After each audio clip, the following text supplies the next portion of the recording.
প্রিয় বন্ধুরা, দেখো এটা হচ্ছে একটা ভিডিওকন 14 ইঞ্চি সিআরটি টিভি। এটাতে প্রবলেম ছিল স্ট্যান্ড বাই ফল্ট।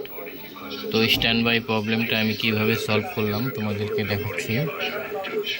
এইখানে একটা ক্যাপাসিটার খারাপ ছিল 1000 mFD 25 ভোল্ট, এই ক্যাপাসিটারটি ফুললি শর্ট। আর এইখানে একটা ক্যাপাসিটার ছিল 50 ভোল্ট 0.22 mFD। এই ক্যাপাসিটারটার ফল্টের কারণে স্ট্যান্ড বাই রিলিজ হচ্ছিল না। আর এইখানে দুইটা সুইচ নতুন লাগানো হয়েছে। তো এখন সেটটা একদম ফাইনালি ওকে রয়েছে। পিকচার দেখা যাচ্ছে, দেখো পিকচার দেখো।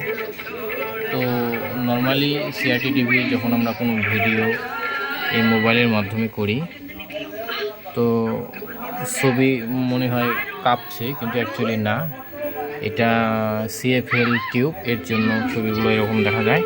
যদি ডিএসএলআর অথবা আইফোন দিয়ে ভিডিও করা হতো তাহলে এই ছবিটা কাঁপাকাঁপি করে না। তো সেটটা একদম ওকে হয়েছে।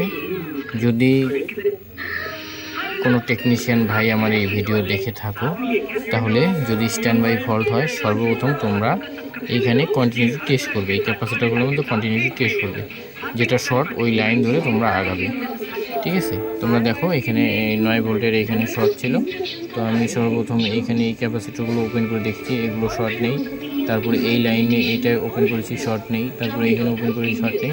সর্বপ্রথম আমি শর্ট পেয়েছি এই ক্যাপাসিটারটা। তো প্রিয় বন্ধুরা, ছোট একটা ইনফরমেশন দিলাম, এরকম ভিডিও আরও আসবে, তো তোমরা দেখতে থাকো। ওকে, থ্যাংক ইউ।